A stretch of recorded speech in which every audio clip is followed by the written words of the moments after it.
was the 88. The caution came out. Regan Smith was going up the track trying to make room for the 42, who was coming down below, and contact was made. This 88 got sideways. Looks as though the left front tire was cut. And so first caution has come out. I'd say it was fortunate there wasn't a large wreck. Obviously the left front's down, but no major. We got 3 wide coming off turn 4. Yeah, the 88 has to make room for the 42 right here. If he comes all the way up, it doesn't leave room for the 14 of Hermie Sadler. That makes the 88 surprisingly not spin. He just kind of goes sideways, gets it gathered back in. You know, what's the 14 to do? He's in that lane. He has to try to keep momentum. I just don't believe the 88 understood there was a car to his outside. Yeah, you know, 3 wide at Bristol's tough. The 88 may not have known the 14 was on the outside. He did know the 42 was on the inside. Just needed to give Hermie Sadler a little bit more room. You see, good shot down the front straightaway. He just misjudged it a little bit. Again, fortunate. What a move by the 62 of Brendan Gaughan as well. Fortunate that wasn't any bigger than it was. Way off the pace. The 16 of Ryan Reed has nowhere to go. Tries to turn a hard left. He just can't do it in that amount of time. And the 2 does a great job of somehow getting by it, but the 88 of Regan Smith just nowhere to go. We've talked about how quickly accidents come up on you here, and he slides in. So on board here, we're going to see how quick the 70. I think the 70 had a left front down. He made contact. Was that Kyle Busch he had contact with? Possibly. Contact get in the corner and put a lot of pressure on him, but Eric was able to use it, get going. Around goes the 3 of Ty Dillon. He comes all the way onto pit road, and the caution comes out. Get fired up, buddy. You're all good. Fired up. Get it rolling. Get it rolling. There you go. Put 4 on, guys. Be ready.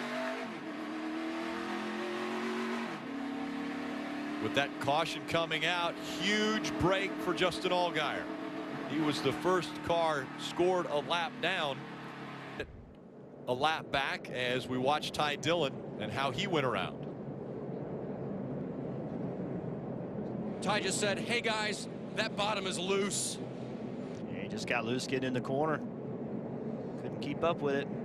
The other guy that won on that exchange was Brendan Gaughan. Stayed out, took the pass around to get back in the lead lap. That quick caution puts him back in the lead lap, and now he's able to pit, get fuel, get tires, he'll restart probably around 10th position.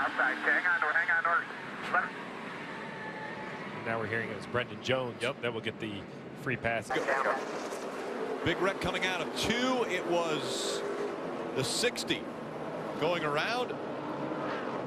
It's Greg Gaulding. Greg Gaulding in his first Xfinity Series race. That wreck didn't happen right in front of the leaders, but it happened just enough in front of the leaders to put a lot of pressure on them. You know, it would have been easy for Eric Jones to not see that, not get the warning, and get in the back of Larson. They all did a good job. And that was a situation where the 60 of Greg Gaulding was sideways in front of numerous cars. Here, guys. And 33 of Brendan Jones sneaks by.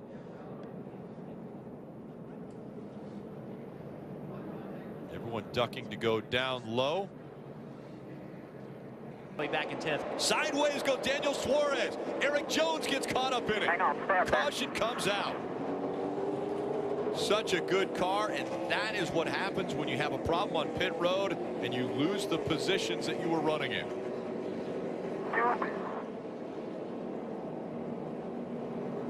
See the water coming out of the 20. He's done for the night. Pretty good there. Get it back to us if you can. Probably going to the garage here. His teammate also with a lot of damage. So the teammates, oh, the 20 just Jones. Basically, I'm sure it wasn't on purpose, but just misjudged the corner entry, got into the left rear quarter panel of the 19 behind the tire, turns the 19 around, and they all start spinning and crashing from there. That was a battle for 9th. You can see right here the 19 starts to turn a little earlier than I think Eric thought he was going to turn.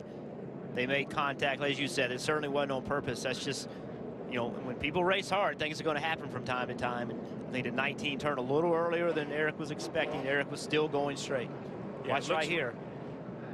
That pretty much tells the tale. That's it. I think he expected the 19 to run right around the top.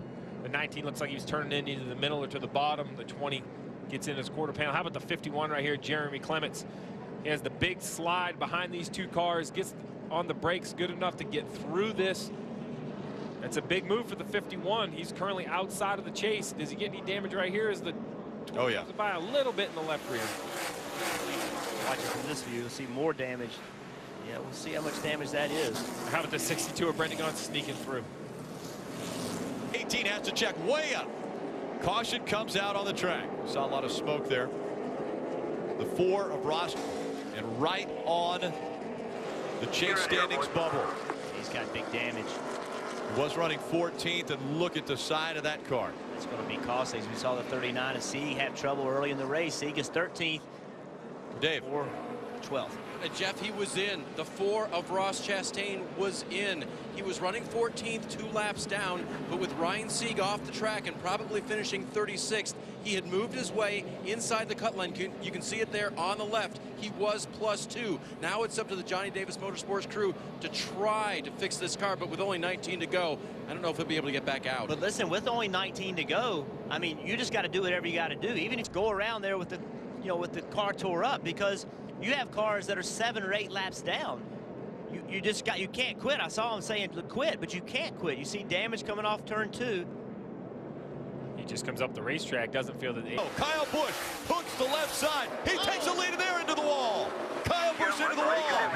Outside. All the way up to the wall, and the caution comes out. He collects the 3 of Ty Dillon. Kyle Busch thinking he had the 22 cleared.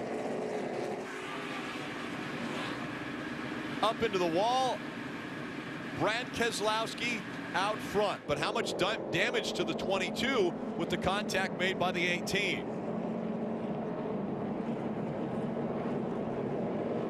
And a good chance we'll go overtime. Run to the garage here, guys. 3 of Ty Dillon. We talk about how fast they come up on this. Well, he committed to the top of 3 and 4, and the 18 was there. He ran into the 18 really, really hard. Inside him, gets the power down, tries to clear the 22 off the corner. The 22 has to contend that. He has to try to take that momentum back to the outside, and the 18 has to try to close the door. In my mind, that is purely a Bristol racing incident. I think both drivers are doing what they had to do to win. Up the track, the 18 comes. 22 was there, and into the wall goes the 18 of Kyle Busch. A lot of damage to the right front, though, of the 22 and the left front. You can see this overhead. 18 has a big run. The 22 is not there by much. If you're a Kyle Busch fan, you say it was the 18. It was not Kyle Busch's fault. You say it was Keselowski's fault. Corner, nose, inside. You're absolutely right. Just Because I put myself in both of those positions. Yes, that's racing, man. And if I'm on the 22's crew, then I am proud of my driver for trying to carry that momentum off the top. And if I am on the Kyle Busch crew, I'm proud of my driver for trying to close the door. 4 laps to go at the world's fastest half mile. They're going to be over. In less than a minute, this race is going to be over. You have to try to make this move stick. It's just one of those wrecks you can look at and say the 18 came up on the 22. It's his fault. The 20. Some people say the 22 should have given him ground, not been as low on the racetrack. That's just 2 guys with 4 to go racing for the lead. Ty Dillon with big damage, just couldn't get slowed down. That's Bristol. That's Bristol. You see it happening, but you're going so fast, and the guys in front of you slow